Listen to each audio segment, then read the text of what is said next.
Hello, Ryan here, and welcome to Star Citizen Sunday. This is a weekly show which covers all of the news from the week just past. Be sure to subscribe if you like what you see, and let's get on with it. This week, we learn all about racing coming in Alpha 318, we check out the latest progress on Pyro's space stations, plus we hear that for 318 they are adding many more Derelict Outposts with improved AI. So this week's Inside Star Citizen kicked off chatting with a few members of the embedded QA team who work very closely with the development teams and kind of specialise in that specific subject. Like we saw here with the embedded locations, lighting and environment art QA members, they provide feedback to these specific teams focused on that exact area. Now, the first chap was an embedded lighting team member, and his first task was ensuring that the lighting and location for the upcoming Intergalactic Aerospace Expo convention halls were all up to snuff and as good as they can be. And as you can see with Drake being the hosts this year, it's getting quite a change up in regards to lighting and layout, with, I suppose, red being a very prominent colour. Now, the IAE patch is the 3.17.4 patch coming on the 18th of November, and it certainly looks like it's going to be one for the books. The next embedded QA tester we spoke to was the Environment Art QA member, and he mentioned that initially for these Derelict Outposts that we see around Microtech, they wanted many more, but they did not have the time to create them. So for 3.17, we wound up only getting 5 of them. For 3.18, there will actually be 35 of them, including those 5, with 10 of these found on Microtech, 10 on Hurston, and then between 1 to 6 of the others scattered across the various moons of the Stanton system. And for 3.18, these Derelict Outposts are having a bit of an AI update as well. As we saw at CitizenCon, they have been working to improve the combat AI, and this work is beginning to slowly make its way to the persistent universe. So they are working to ensure that the AI work correctly with the Derelict Outposts. Now, this is pretty wonderful to hear, firstly knowing that the AI are getting more ability from here on out as they start bringing in what we saw at CitizenCon, which hopefully will make a huge difference to 3.18, not to mention persistent entity streaming should help to alleviate many of the server issues and memory issues that can often affect AI. Not completely fixing the issue, but hopefully prolonging the effects of server degradation at least. So here's hoping that for 3.18 these NPCs actually behave more as they are intended to and make it a lot more challenging. But really very excited to hear that we are getting 35 of these, as they were certainly very sparse, so having a much wider selection of them should provide more points of interest. And then the final embedded QA guy we spoke to was with the locations team, and his current work involves working on the new Pyro rest stop stations, which are coming in Alpha 4.0. Of course, these will be very different to those of the Stanton system, as they are lawless and thus no green zones, so they are very dark and oppressive, run down, and provide a lot of gameplay compared to the current rest stops. And right now they are working to ensure that these stations are fun for the players to engage in combat, so covering stuff like sniping spots, combat routes, and fighting against AI, as well as identifying environmental issues that could hinder gameplay. Now, these locations are looking pretty damn cool, and it's quite exciting that it never even occurred to me that we will be able to have full-on firefights throughout them against various gangs that inhabit each one. So these stations are certainly going to shake up things from what we have now, and I can't wait to see what each station looks like and what is inside. But a very interesting segment of Inside Star Citizen, and they did very well to share the roles of these employees while also providing some visual sizzle to enjoy in the process. Very nice. Next up on Inside Star Citizen, they showed off another new feature coming in Alpha 3.18, which are the racetracks and racing missions. Now, these came about partially thanks to the delay with getting 3.18 out the door, providing more time for them to actually work on this, but also allowing members joining CIG to get their hands dirty and learn the ropes of the development process by putting them together for these locations. Also, with the help of the racing community, which is pretty vast at this point, taking many of the fan-made tracks and building them out further with infrastructure and systems, just incorporating them officially into the verse, taking racing to the next level. Now, first up, we see the Yellow Racetrack, which was inspired by a community-made track found around Grim Hex. And this particular track that CIG has now integrated officially is slightly out of the way of Grim Hex in a close-by asteroid field. I do wonder if they'll keep the asteroid racetrack around Grimhex, as the whole purpose of that sort of betting area was so that you could look out the window and see the races. But they have built up this point of interest with refinery and cargo modules, which make a great location in general, let alone as a practical racetrack to make money from. So an interesting point of interest, even if you just want to check out the infrastructure there. After that one, we found one on TOBII, one of Microtech's moons, called Icebreaker. And again, originally this was from the community, but they have taken that bare bones track and used Microtech assets, or new Babbage assets, and prefabs to create a research facility base on the moon's surface to act as a guide for the track. So trying to keep it as close to the community track as possible, with slight alterations here and there to add a bit more flavour. They've done a lighting pass to help guide players through the track without making it look like the location's only purpose is as a racetrack, and this location will have some really nice vantage points and landing spots so players can spectate as well. Now this one in particular would be so good if they could one day utilise the building assets and have it as an actual research base that would offer missions, or even use as a delivery box mission for picking up and dropping off. Making the most of this place, as populating the moons and planets of course is important to CIG and they do want to do this, but I feel like it would be really interesting being able to approach this and drop off a box while people are flying around and racing. Now these two racetracks, Jared does say, make up about a third of the upcoming 318 community-driven racetracks, with more non-community tracks also on the way. So expect there to be more than around 6 tracks, providing new racing time trial missions with monetary rewards and additional racetrack unlocks as you progress. And we will hear more about this on Star Citizen Live. But to finish the episode off, we got a little teaser of the racetrack coming to ArcCorp on the outskirts of Area 18. Now, personally speaking about racetracks and racing in general, it has always been a intended game mode and even a career path way back from the early days of the project. And I mean, like, the Murray Cup trailer we got dates to 2014. So I'm really happy to finally see racing getting the love and attention that it deserves, as esports in general do deserve a big place in Star Citizen, just as much as any other game mode. And for me, I will of course most definitely be spending most of my time salvaging and doing other things in 318, but having the option to take a break from that or the other missions and go racing, competing to get the best time, while earning money and unlocking more difficult tracks will be a breath of fresh air. And over time, seeing this evolve into many leagues of varying skill levels, and eventually the full Murray Cup competition in Ellis, which will be so much fun to take part in, even though I probably won't be good enough, will be quite exciting to see it evolve. And I like the fact that there is more coming in to do that not everybody wants to take part in. Like, this is the point of Star Citizen, is to have enough content that everyone feels like there's something for them to do, and if you don't want to do something, then you could hire someone to do that for you. So it's nice to see more varied gameplay coming in so that we're all just doing stuff that we want to do. I also very much look forward to getting more ground vehicle racetracks for both Gravlev and the wheeled vehicles, which will likely be more encouraged once the new wheeled vehicle physics comes online, as I really love hopping into my Dragonfly and just drifting around the snake pit already. But with that said, that was Inside Star Citizen. Let's hear more about racing on Star Citizen Live. So this week's Star Citizen Live was with members of the audio team hanging out and chatting about their work, but to begin with, they spoke further about the racetracks that are coming in with 318. Now, as mentioned on Inside Star Citizen, the delay in getting 318 out has opened the doors to allow more content to come in, and for racing in particular, members of the EU Sandbox 1 team were able to get many of the racetracks into the persistent universe for 318. So it kind of begun with the question of why racetracks, why now? And they speak about how they are always wanting to add more gameplay to the persistent universe, and this was a good, easy way to do so.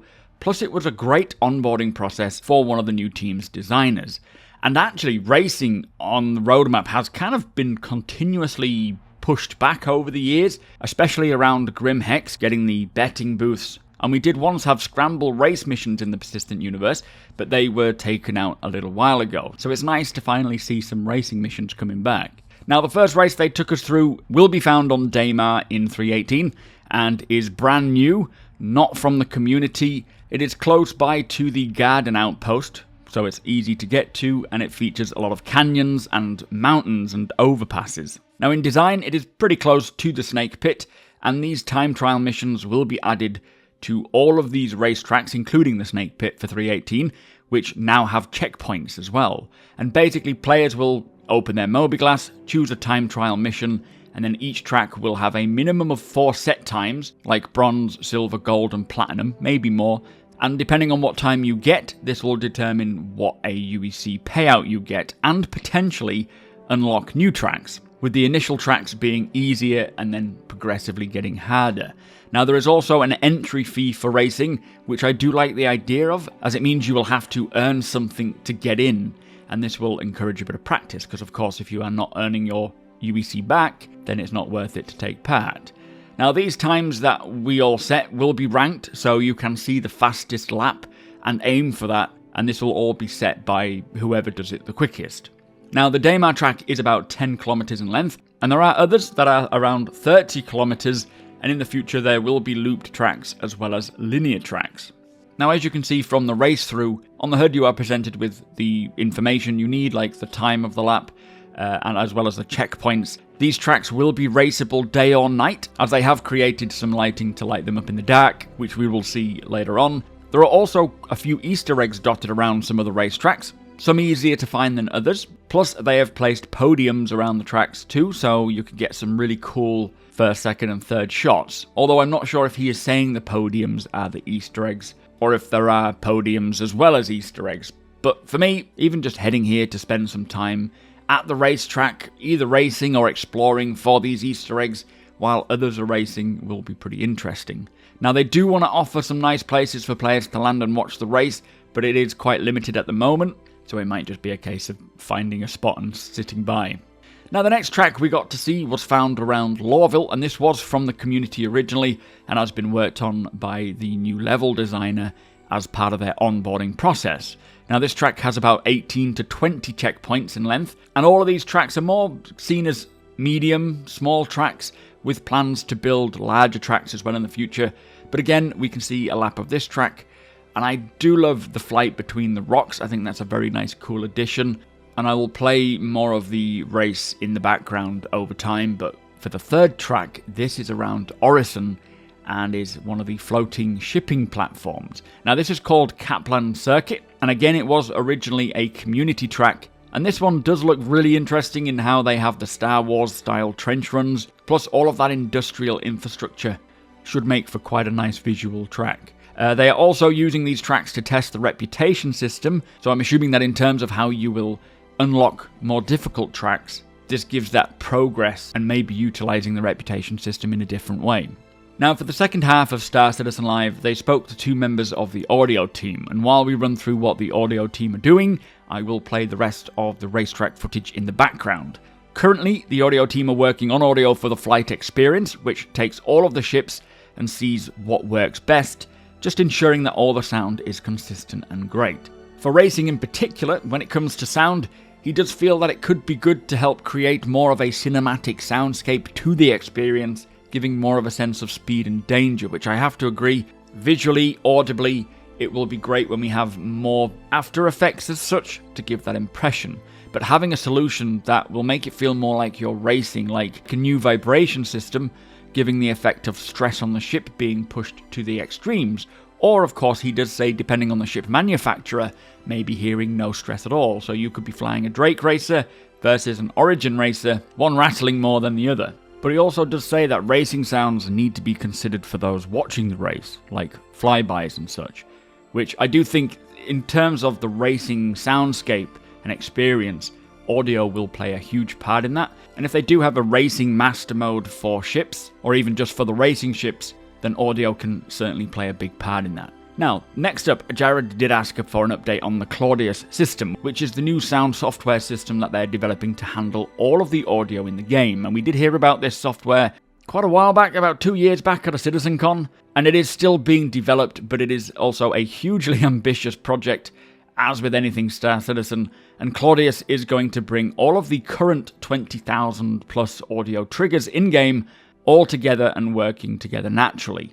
So it's going to take some time to put together, he says, and it is taking longer than expected, but it's coming along very well, and himself and many of the other developers who have heard it are very excited to see what it can do. Now, Claudius is not yet being actively used because they want to port everything over that they currently have rather than run old and new at the same time. So they are going to get everything matched to what we have now before they switch it over. With Manchester's new studio, the audio team do have brand new offices, and this should help them greatly with their work, providing the room and equipment that they need to really push that audio quality. The team is also heavily expanding, and currently there is a lot of work going on with painting the audio onto Squadron 42 while maintaining the persistent universe work as well. They have done a lot of the planning for the future, which gave them a clear understanding of how much work there is to do, so they have now been given permission to potentially quadruple the size of their team from where it was a year ago. So they are looking for technical sound designers, audio programmers, sound designers, audio riggers who implement the sounds into the game, and a few more. Now this is really interesting to hear, allowing for such an expansion in employees to really increase the speed at which the audio can be done, and with Claudius as well, increasing that consistency of audio, because I'm sure we have all heard some inconsistencies at some point in the verse, maybe weapons firing without making a sound, for example. Now they also have the new audio propagation system coming soon, which will be presented when ready, and this will allow audio to basically flow through the level or environment naturally. Plus there is other tech that they have been working on for a long time, and he says that they are so very close to it all coming to fruition. He did say that VoIP needs a lot more work, and it is on the list of work to do in the backlog, and they want to make sure that the VoIP experience is more rounded, so players hearing more of the surrounding sound, maybe hearing ambient noise in the background of a VoIP call to other players. Plus they want to improve the way that voices sound over VoIP, AI VoIP, and VoIP mixing too. So a lot of work is to be done. It is scheduled, or it's not scheduled, it's on the backlog. But for me personally, I am very interested to see more of the propagation, Claudius, all of these really cool pieces of tech, because as they do state, when audio is wrong in any game or movie or environment, it stands out like a sore thumb. It is very noticeable, so it's really important that they get it right and keep it up to the standard of Star Citizen. So a pretty fun episode of Star Citizen Live, which I am now happy includes some visuals as well. It is a nice addition to these Star Citizen Lives, being able to actually see what they're talking about. And he says next week's Inside Star Citizen is the first of two focused on the Intergalactic Aerospace Expo, which kicks off on the 18th. With the first episode taking a look at the 600i rework, which I know many of you are very excited for, and an introduction into Drake Interplanetary, plus a new spacecraft. It'll be interesting to see which one that is. Next week's Star Citizen Live is a roundtable with all of the vehicle teams, which should be a very interesting episode, so I'm looking forward to all that. So also this week, the Cargo Refactor had its AMA, answering many questions we had regarding the rollout of this very important tech. I will cover this in a more dedicated video at a later date, as there are many interesting updates coming with this release. The Squadron 42 monthly report was released to Spectrum, which I have already covered in a separate video that I will link in the description below. My coverage of the Persistent Universe monthly report will come shortly next week. There was a Jump Point repost of a portfolio post titled Eras of IAE History, taking us through the journey of the Intergalactic Aerospace Expo from its beginnings to where it is now. A very interesting read for those interested in the lore. And finally, the roadmap was updated, which was only a small update, but interesting nonetheless. And to see what has changed, my video covering the roadmap update will also be linked in the description. So that brings us to the end of the show. If you do enjoy my content, please consider subscribing and hitting that like button. Also, I am able to do this thanks to my very generous patrons and channel members. If you appreciate what I do and would like to help make it even better from as little as $1 a month, all of the links are provided below.